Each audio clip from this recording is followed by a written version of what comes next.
चलिए देखिए, circle, circle क्या है?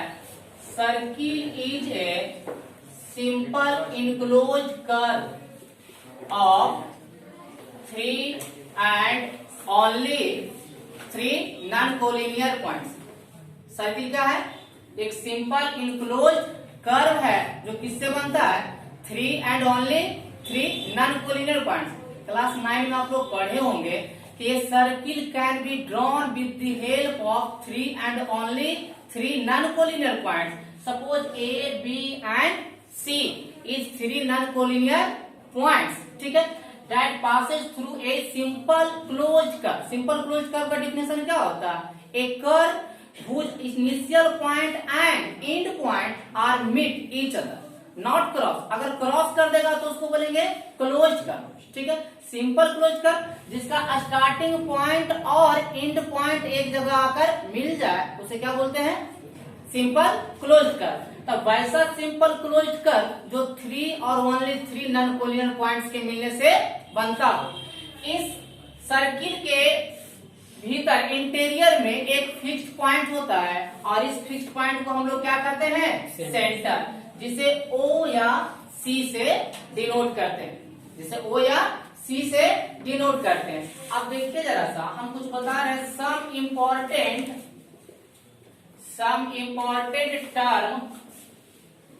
Terms related to circle.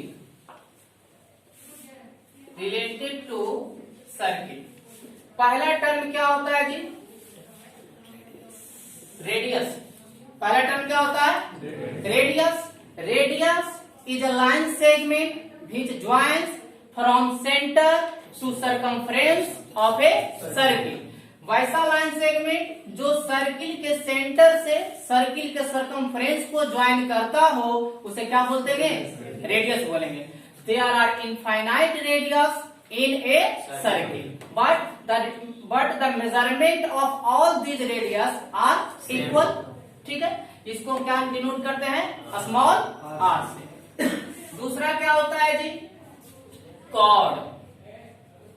Cord क्या है? A line segment which joins to opposite end point of the circumference of a circle। मान लेते हैं B और C क्या है? टू अपोजिट एंड पॉइंट है of the circumference of the circle, यानी पॉइंट बी और पॉइंट सी को मिलाने वाला जो लाइन सेगमेंट है वो क्या होता है? कॉर्ड होता है, ठीक है। यानी कॉर्ड भी सर्किल में इनफाइनाइट हो सकते हैं, कॉर्ड भी सर्किल में इनफाइनाइट हो सकते हैं। कॉर्ड के बाद थर्ड टर्म क्या आता है जी? Diameter. Diameter a chord which passes through center of a circle, a chord which passes through center of a circle। वैसा chord यानी diameter is also a chord, diameter is also a chord, यानी वैसा chord जो circle के centre से पास करता हो उसे क्या बोलते हैं? chord बोलते हैं। डायमीटर, उसे डायमीटर कहते हैं। तो एपी देखो जो डायमीटर है एक कॉर्ड ही है लेकिन सर्किल के सेंटर से पास कर रहा है, यानी diameter is the longest chord of a circle, ठीक है। चौथा टर्म, डायमीटर भी बहुत सारा होगा लेकिन एक डायमीटर 2 सेमी सर्किल को डिवाइड करेगा। कंकरेंट लाइन पढ़े ना हम लोग? Concurrent line, 2 or more line passes through a single fixed point, है ना। एक फिक्स पॉइंट से अनगिनत लाइन पास कर सकते हैं लेकिन एक डायमीटर 2 सेमी सर्किल में डिवाइड करता है। डायमीटर के बाद आता है second, A line which intersect a circle at 2 distinct point and cross each other, है ना। यानी वैसा लाइन जो सर्किल को 2 अलग अलग पॉइंट पे इंटरसेक्ट करके क्रॉस कर जाता है, सर्कमफ्रेंस पर आकर रुक जाएगा तो क्या होगा? कॉर्ड। सर्कमफ्रेंस पे आकर रुक जाएगा तो कॉर्ड होगा। मान लेते हैं R और S एक लाइन है जो सर्किल को U और V पॉइंट पे इंटरसेक्ट कर रहा है, तो RS is known as second. RS is known as second. उसके बाद पांचवा टर्म जो आता है आपका सेगमेंट ऑफ ए सर्किल। जो कुछ दिन पहले हम लोग पढ़े, area related to circle chapter में पढ़े ना। सेगमेंट से पहले आर्क के बारे में सीखे, आर्क के बारे में पढ़ चुके हैं। ए पार्ट ऑफ ए सर्किल है ना, हुज वन पॉइंट और अनदर पॉइंट, या कह सकते हैं the distance between one point two another point of the circumference of circle, है ना। जैसे एक पॉइंट है यू, दूसरा पॉइंट है भी, तो यू से भी तक का जो डिस्टेंस है, ये पार्ट है ना सर्किल का, सर्कमफ्रेंस का पार्ट है, तो इस पार्ट को हम लोग क्या बोलते हैं, आर्क बोलते हैं। आर्क के बाद 6 नंबर है सेगमेंट। सेगमेंट क्या होता है, an area enclosed with a chord and arc, पढ़े ना।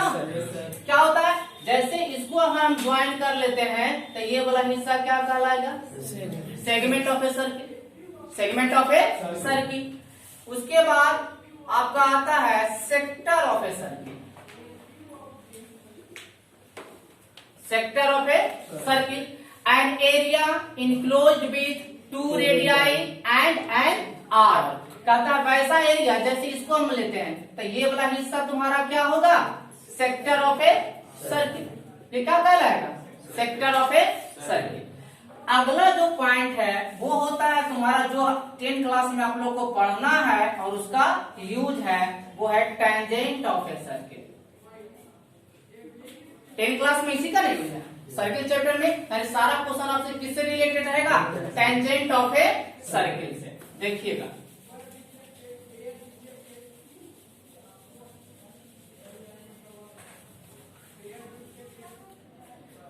अगर कोई सर्किल है, इस सर्किल में 3 कंडीशन हो सकते हैं। फर्स्ट कंडीशन कि अगर कोई लाइन सर्किल के बाहर है, ठीक है।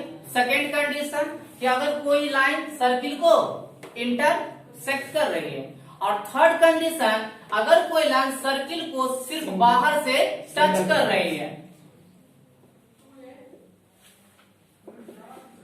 तो इस लाइन को क्या बोलते हैं, टेंजेंट। यानी a line which touch the circle from exterior, है ना, बाहर से टच करेगा, ठीक है ना। A line which touch the circle from exterior is known as tangent, and the point where line are touch is known as point of contact, point of contact. समझ में आया बात, क्या लिखना होगा टेंजेंट का, लिखेंगे, समझ में आ रहा है। A line which touch the circle from exterior at a point is known as tangent, and that point is known as point of contact, point of contact. There are infinite tangents can be drawn of different points of a circle. एक circle में अलग अलग point पे अनगिनत tangent खींचे जा सकते हैं, अनगिनत टेंजेंट खींचे जा सकते हैं, ठीक है। टेंजेंट जो वर्ड है ना, वो वर्ड आया है टेंजेरा से, है ना, टेंजेरा से आया, जिसका मतलब होता है a line which touches the circle, a line which touches the circle is known as tangent. यानी एक सर्किल में अलग अलग पॉइंट पे हम अनगिनत टेंजेंट खींच सकते हैं। यहां तक कोई दिक्कत है, ठीक है। अब इससे रिलेटेड थ्योरम, ठीक है, चलिए बंद